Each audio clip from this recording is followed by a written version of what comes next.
Ito ang warning ng Panginoon. The Lord Jesus Christ warned.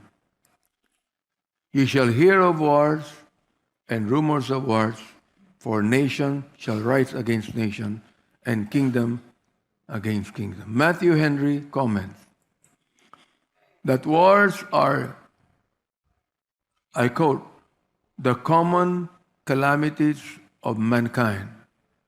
Common calamities of mankind. But here, they are intensified as part of what?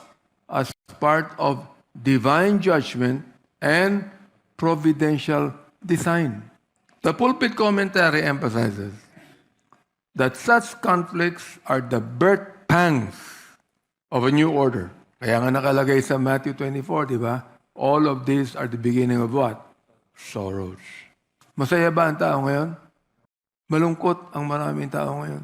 Ako, masaya ako. Save ako eh. Kahit maraming problema sa mundo, at alalaman ko na hindi ako magtatagal dito, pupunta ako ng kalangitan. Masaya ako. Pero hindi nakakakilala, paano?